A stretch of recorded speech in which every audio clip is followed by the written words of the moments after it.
सरकार से और कानून व्यवस्था से कोई इकबाल नहीं रहा है और लोग जो है नक्सली पर ज्यादा विश्वास करते नहीं, मैं यहाँ ये बहुत पुराना उदाहरण है, ये 20 साल पुराना उदाहरण मैं दे रहा था, लेकिन बीच में मंत्री मैडम टोक दी और अध्यक्ष महोदय चूंकि वो सरकार की मंत्री हैं, थोड़ा सा अध्यक्ष महोदय को भी उनका फेवर करना पड़ा और बोला जयराम जी आज के लिए आपका समय इतना ही है। मैं उस बात को यहाँ पूरा करना चाहता हूँ, चूंकि देखिए आज आप विपक्ष के किसी भी विधायक का जो स्टेटमेंट आप देखेंगे सदन में, चाहे बालू को लेकर हो या अबू आवास को लेकर हो, तो उसमें कहीं ना कहीं करप्शन को सामने ला के रखते हैं।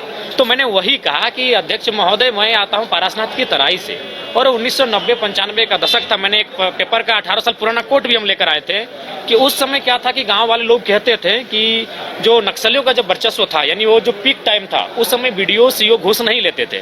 तो मैं उनको इस कथन के माध्यम से ये कहना चाहता था कि एक नक्सली से बीडीओ सीओ डरते थे, लेकिन सरकार और सिस्टम से नहीं डर रहे हैं। वो लगातार शिकायतें आ रही हैं घुसखोरी की।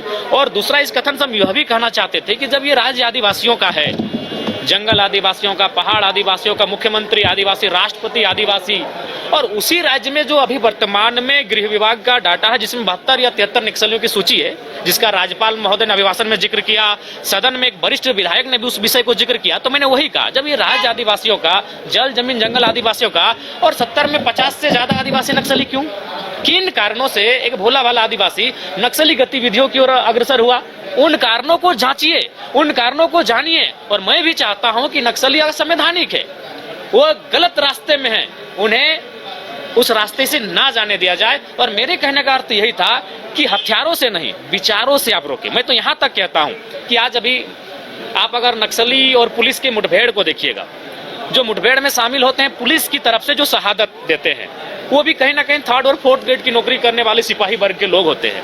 अब जब ज्यादा अध्ययन कीजिएगा तो आपको कभी कभी ऐसा वाक्य सामने आएगा कि नक्सली मुठभेड़ में जो शख्स की जान गई और पुलिस में जो जिसकी शहादत हुई, उन दोनों का आपस में बहुत दूर का कनेक्शन है कि दोनों एक दूसरे से ममेरे फुफेरे भाई लगते हैं। तो मेरा कहना है कि ना उस पहाड़ की जरूरत आम व्यक्ति को है, ना उस पहाड़ की जरूरत पुलिस को है। उस पहाड़ में जो खनिज है उसकी जरूरत पूंजीपतियों की है। तो मैं उस विषय को कह रहा था कि आज चूंकि राज्यपाल महोदय ने भी अपने अभिभाषण में नक्सलियों के नियंत्रण पर जिक्र किया है, तो मैंने यहां तक कि मैंने वर्तमान सरकार को भी इस पर विशेष नहीं कहा, मैंने दोनों को कहा कि इसमें दोनों सरकारों का श्रेय अगर नियंत्रण में है, मैंने दोनों सरकारों को कहा, बल्कि मैंने अब तक की सरकारों को कहा। तो जब तक पूरा एक्सप्लेनेशन मैं ना कर पाऊं, जब तक मुझे 5-7 मिनट बोलने का अवसर नहीं मिलेगा, तब ये क्योंकि एक ज्वलंत मुद्दा है। आप लाख बजट पारित करें, अगर वो बजट अगर धरातल तक ना पहुंचे, अभी आप मान के चलिए पारसनाथ एक्शन प्लान के तहत जो उस तराई में या दलमा या आपका सरंडा के जंगलों की तराई में जो डेवलपमेंट के कार्य करते हैं, वो काम तो बाधित होता है, नक्सलियों के कारण वो कार्य बाधित होता है। तो ये बजट का ही अंग था, मैं जो एक्सप्लेन कर रहा था वो बजट डिस्टर्बेंस का अंग था। तो इसलिए मेरा मानना था और मेरा तर्क यही था सरकार को कि सरकार को सबसे पहले ये चाहिए कि उनके जो अबुआ राज में बबुआ हैं, अगर वो टाइट नहीं होंगे तो आने वाले कुछ वर्षों में एक नए किस्म का नक्सल आएगा आपके सामने। वो जंगलों में ना होगा, वो बंदूकों के साथ ना होगा, उसके दिल और दिमाग में आक्रोश होगा, एक नए टाइप का, एक नए पैटर्न का इस सिस्टम से एक बगावत करता हो कोई एक नया संगठन दिखेगा।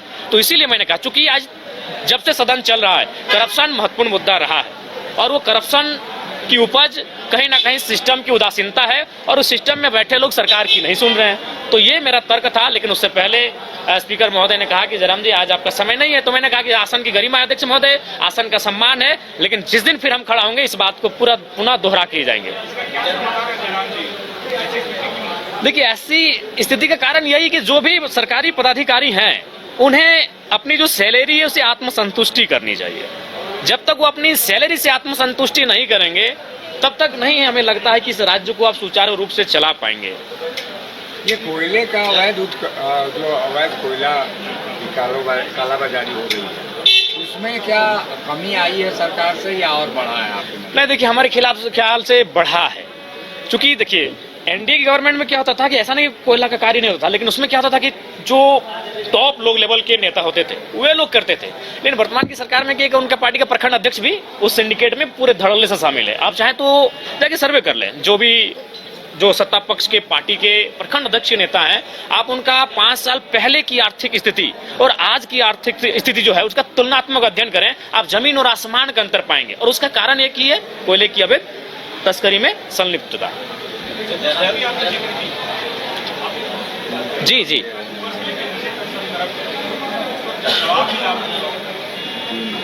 देखिए, जवाब जैसे कि वित्त मंत्री महोदय जवाब दे रहे थे और सदन के एक वरिष्ठ नेता भी हैं, वित्त मंत्री भी हैं और सुलझे हुए इंसान हैं, लेकिन मैं उनके जवाब को उन्हीं के क्षेत्र में ले जाता हूं। वो पलामू क्षेत्र से आते हैं, पलामू प्रमंडल से, और हमें लगता है कल के ही अखबार में मैंने पढ़ा कि एक डीएसपी को बालू जो अवैध तस्करी करते हैं, अवैध कार्य करते हैं, उन्होंने डीएसपी को घायल कर दिया। बागमारे की घटना आपसे छुपी नहीं है, कुछ दिन बाद फिर थानेदार के हाथ को तोड़ा गया, ये घटना आपसे छुपी नहीं है। तो ये चीजें तो चीख चीख के कह रही है कि सिस्टम और विधि व्यवस्था किस दिशा में है। सरकार, देखिए, सबसे पहला बात है सरकार ईगो में है कि भाई हम सरकार में अपनी खामियों को क्यों स्वीकारें। मेरा कहना है वही सरकार बेहतर होती जो अपनी गलतियों को स्वीकारे कि हाँ ये गलतियां हम में हुई हैं। ठीक है, आप सदन में मत स्वीकारिए।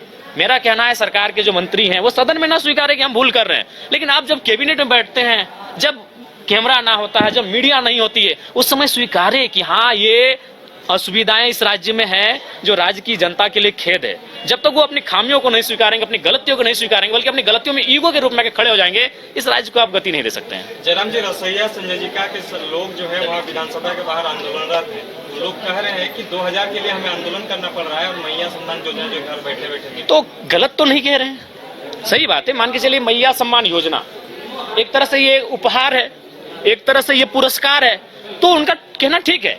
पुरस्कार से तो ज्यादा उनको मिलना चाहिए जो श्रम कर रहे हैं, क्योंकि मैया सम्मान योजना की राशि जिस बहन को जा रही है, मैंने पहले भी तर्क दिया था 45 से ऊपर का, मैं 40-45 के जो ऊपर है उनका मैं समर्थन करता हूं, और बाकी जो लगे उनको स्कॉलरशिप के रूप में मिले, मैं आज भी उस बात पर अडिग हूं, चाहे मेरा वोट का क्या है मतलब नहीं है, लेकिन उनका भी तर्क सही है कि ये उपहार के रूप में हम इनको 2500 रुपए दे रहे हैं और वो श्रम कर रहे हैं, लगभग 8 घंटे श्रम कर रहे हैं, चाहे वो रसोईया हो, पोषण सखी हो, जल सहिया हो, सेविका हो, सहायिका हो, स्वास्थ्य सहिया हो, वो श्रम कर रही है। तो जाहिर सी बात है अगर किसी को आप उपहार में, यही चूंकि सरकार का विषय है, सरकार अगर किसी को उपहार में 2500 रुपए देगी तो उसी समय कोई बहन खड़ा होकर कहेगी कि हम 8 घंटे श्रम कर रहे हैं तो हम कम से कम उससे दोगुना राशि लेने का हकदार रखते हैं।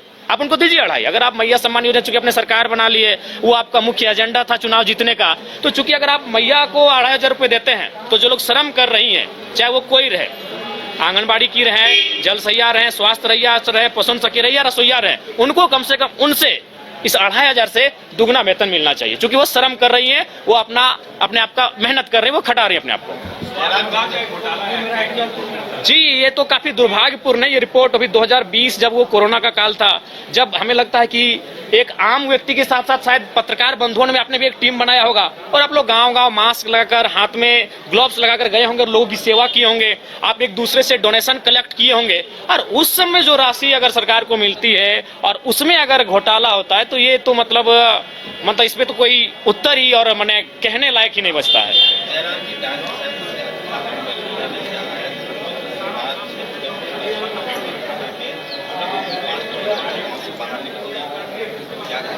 देखिए, ये बिल्कुल अमर्यादित है, असंवैधानिक, अमानवीय है, और सरकार को चाहिए विशेष इस बात को संज्ञान में लेते हुए जो लोग दोषी हैं उन पर कार्रवाई करे, क्योंकि आज 21वीं सदी में इस लोकतांत्रिक भारत में डांड पिशाच, ये भूत प्रेत, ये विषय नहीं होने चाहिए।